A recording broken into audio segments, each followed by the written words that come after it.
Minuria.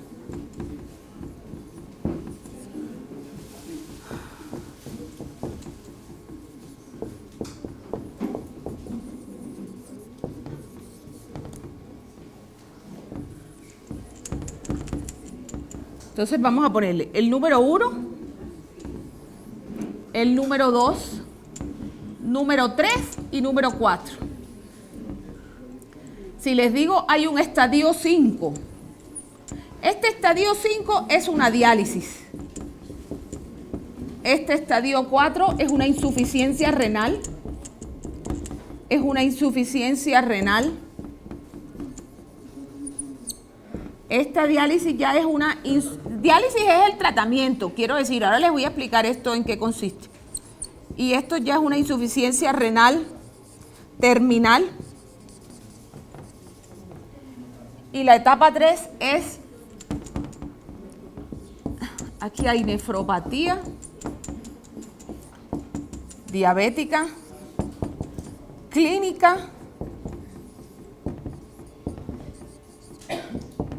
La etapa 3 es una insuficiencia renal.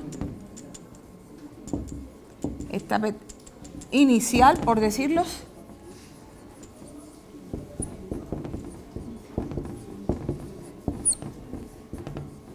Y esta es avanzada.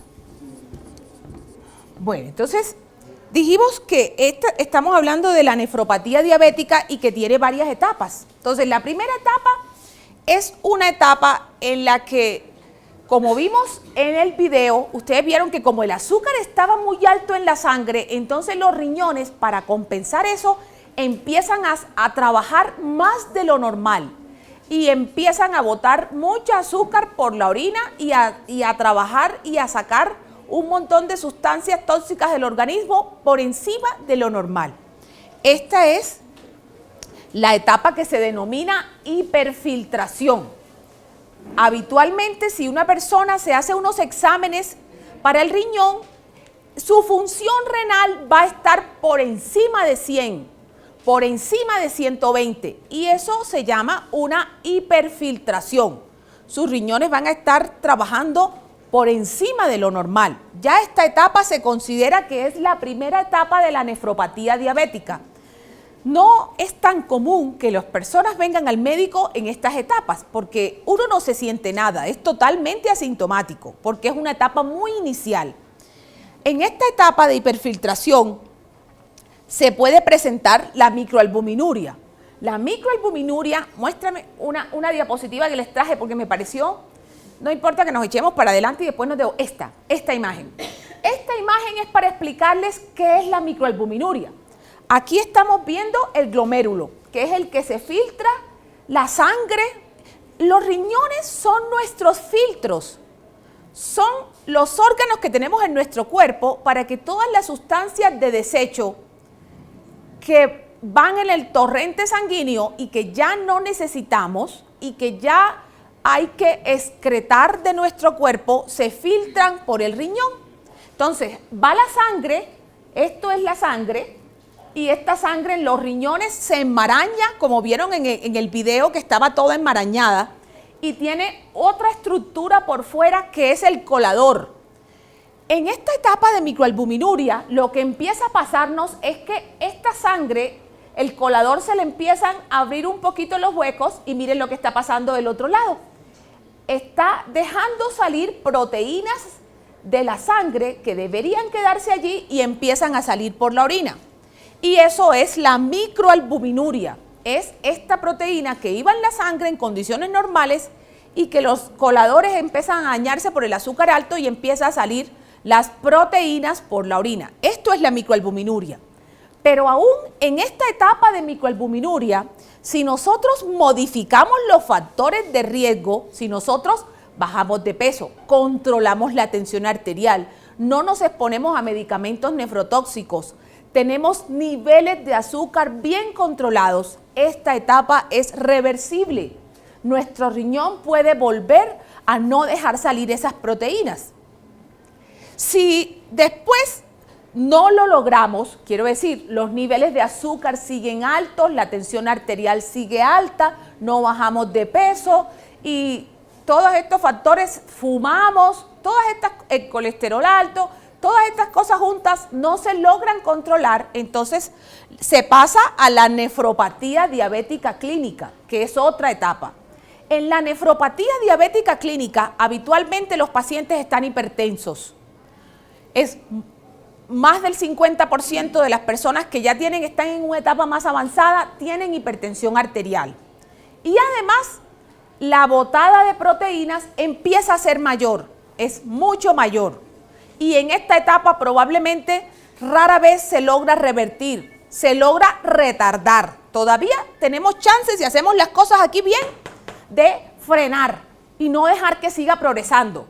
Probablemente ya no volveremos a tener sin microalbuminuria, pero aquí todavía podríamos ofrecer tratamiento para detener la progresión. En esta etapa en la que estamos hipertensos y estamos botando proteínas, todavía muchas veces, la mayoría de las veces, tenemos una función renal normal. No tenemos unos riñones insuficientes. En la tercera etapa, o nefropatía diabética en un estadio 3, aquí es donde empieza a disminuir la función renal. Y entonces ya la función renal ya no está entre 60 y 100. Ya nuestra función renal es menor de 60. Si nos hacen unos exámenes, puede que no tengamos la creatinina alta, pero si tenemos una creatinina que pareciera normal, pero nos la aplican a una fórmula matemática escrita, que se hace con el peso y con la edad o el género de la persona, ahí ya puede empezar a parecernos que tenemos una función renal disminuida, porque ya estamos en una etapa 3. Entonces, en la etapa 3 tenemos la función renal disminuida, tenemos salida de proteínas por el riñón y tenemos la tensión alta. Esas son las 3 características que están en la etapa 3.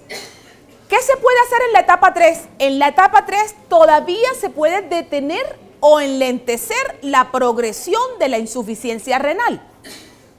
Y es muy importante porque cuando a uno le dicen insuficiencia renal, puede que uno en la mente no tenga claro de qué están hablándole, pero puede que uno haya conocido a alguien que estuvo en diálisis y entonces uno le dice, tienes insuficiencia renal y ya se imagina que tiene la diálisis ahí encima, ¿no? Fíjense que estamos hablando que desde una etapa 3 uno tiene una insuficiencia renal y todavía está muy lejos de la máquina de diálisis.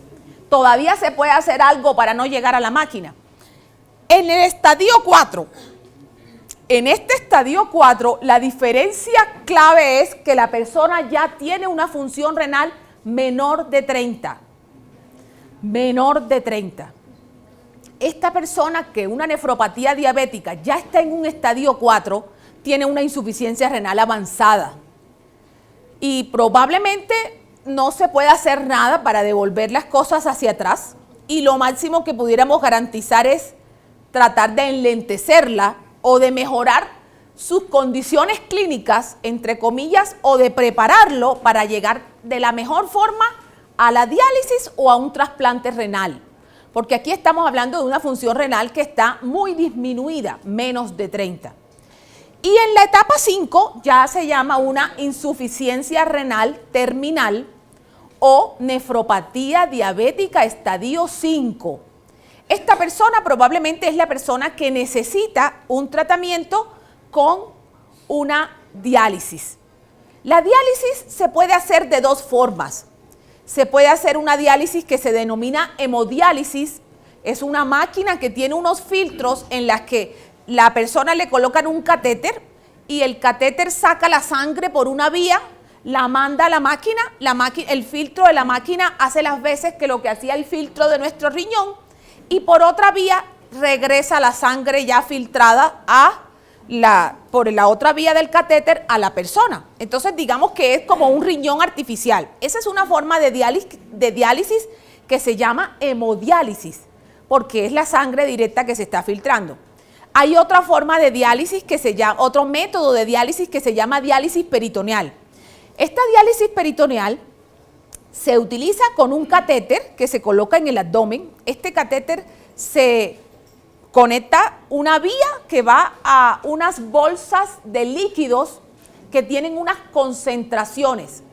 y ese líquido se infunde a la cavidad abdominal de las personas que necesitan ese tipo de tratamientos, y esa cantidad de líquido tiene unas concentraciones que hacen que el peritoneo, que es una membrana grande que recubre todas nuestras vísceras, al ponerse en contacto con esas soluciones que tienen unas concentraciones muy específicas, ese peritoneo funciona entre comillas como el riñón, porque el peritoneo es una membrana muy grande, pero tiene sangre arterial, venosa, y entonces esa sangre arterial del peritoneo se pone en contacto con esos solutos y empieza a botar los electrolitos al peritoneo, y el peritoneo los pasa al líquido.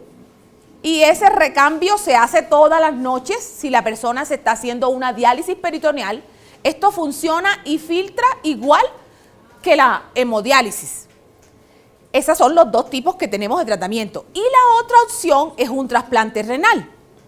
Un trasplante renal en una persona diabética que está en un estadio 5, si consigue un familiar o un donante cadavérico que sea compatible con su genética, esta persona, ¿se acuerdan que el video dijo claramente que los seres humanos podemos vivir con un solo riñón perfectamente bien? Entonces, a las personas que se les hace un trasplante renal, lo que se hace es que se le introduce el riñón donante, y ese riñón donante se conecta las arterias y las venas que estaban antes en el riñón natural de la persona, se conectan al riñón nuevo, y ese riñón nuevo es absolutamente capaz de filtrar la sangre y ya no se necesitan más diálisis, y la persona puede recuperar su calidad de vida y tener una segunda oportunidad con una calidad de vida excelente después de un trasplante renal. Entonces, esos son los tratamientos que tenemos de acuerdo a estar en los estadios más avanzados. Ahora vamos a hablar de cómo se detectan y qué exámenes hay que hacer para uno darse cuenta qué está pasando. Vamos a echar para atrás otra vez.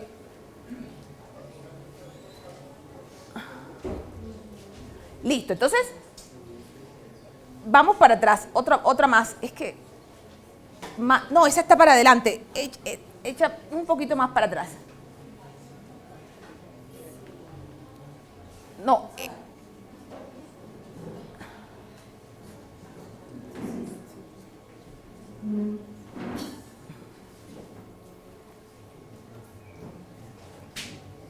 La próxima. Entonces, ¿qué exámenes se necesitan para poder detectar si tenemos un problema de nefropatía a tiempo? Porque quiero decirles que ¿qué síntomas uno pudiera sentir? Esos síntomas que dijo el video habitualmente no son concretamente de nefropatía diabética, son de la diabetes. Entonces digamos que no hay unos síntomas muy claros que uno se pudiera sentir y que uno pudiera pensar que tiene un problema en el riñón. Yo diría que de pronto tal vez algo que algunas personas pueden estar notando, pero cuando eso se nota está ya muy avanzada la cosa, o puede ser confuso, o sea, muchas cosas se ven igual y no son. Entonces, por eso es que no me gusta decirles, pero podría decirles que si una persona orina con muchísima espuma y no lo tenía de antes, eso sería como algo que lo pudiera hacer poner en alerta que tal vez tiene algún problema de nefropatía diabética, pero esto es muy variable, no es una cosa tan concreta para uno pensar que hasta que no se llene la taza del inodoro de espuma, no tengo ningún problema. Eso sería falso. La próxima. Listo. Entonces, bueno, esta. ¿Cómo se mide la microalbuminuria? Porque se fijaron que la microalbuminuria es muy importante, porque la microalbuminuria es cuando la tenemos, es la primera forma de saber si tengo compromiso en el riñón por la diabetes. Y en esta etapa todavía se puede devolver a lo normal. Entonces, hacerse una microalbuminuria aquí es lo más importante. Y lo primero, la microalbuminuria se mide en la primera orina de la mañana.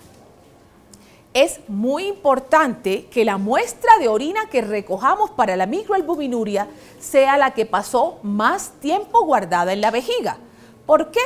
Porque estamos hablando que lo que va a botar de proteínas esta microalbuminuria es una cantidad muy pequeñita, que incluso en un urianálisis común y corriente no se detecta, sale la persona bien. Pero esa misma persona, si le hacen una microalbuminuria, que va a buscar específicamente esa cantidad pequeña de proteína, le puede salir positiva. Entonces, es muy importante que sea la orina que pasó más tiempo guardada en la vejiga. Debe hacerse de rutina anualmente en pacientes diabéticos tipo 1 después que ya tienen 5 años con la diabetes.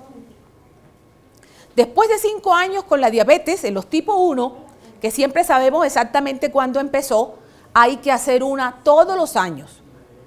En todos los pacientes diabéticos apenas se sabe que son diabéticos, porque la microalbuminuria no es solamente de la diabetes. También la microalbuminuria se puede presentar en otras enfermedades, como la hipertensión arterial, como el lupus, como otras enfermedades que pueden afectar el riñón de los seres humanos. Entonces, por eso los diabéticos tipo 2, que son personas adultas, se les pide una microalbuminuria apenas se sabe que son diabéticos. Quiero preguntar, ¿tipo 2 es la prediabetes? No, tipo 2 es la diabetes que frecuentemente se presenta después de los 40 años y es la diabetes de los adultos. La diabetes tipo 1 se puede presentar a cualquier edad, pero es mucho más frecuente en los niños o en los jóvenes. Me declararon en la Santa Fe prediabético hace 6 años. ¿No es el mismo? No, porque prediabetes es que todavía no está usted diabético. Tiene una alteración en el metabolismo de la glucosa, su azúcar no es normal, pero todavía no ha desarrollado la diabetes. Ya, ok, gracias. Bueno, entonces, los exámenes estábamos diciendo, primero la microalbuminuria y el otro examen que hay que hacerse anualmente es la creatinina sérica. La creatinina se hace en sangre y es la prueba para medir la función del riñón. Si nuestros riñones están siendo capaces de funcionar normal y están excretando todas esas sustancias tóxicas de nuestro organismo. ¿En cuánto debe salir si está normal? No les puedo dar números porque el número depende del valor de la referencia. Y además, por lo que les dije, el número solo no sirve para poder decir que uno está bien. Se necesita que el médico le aplique a ese número una fórmula matemática, que es la que dice cuál es el porcentaje de función renal que tenemos con esa creatinina, de acuerdo a nuestro género, si somos hombres o mujeres, y de la edad que tenemos. Y acerca de la edad, quiero decirle a muchos de ustedes que a veces el riñón es de los órganos que tenemos en nuestro cuerpo que se envejece. Así como nos salen canas en el pelo y arrugas en la cara,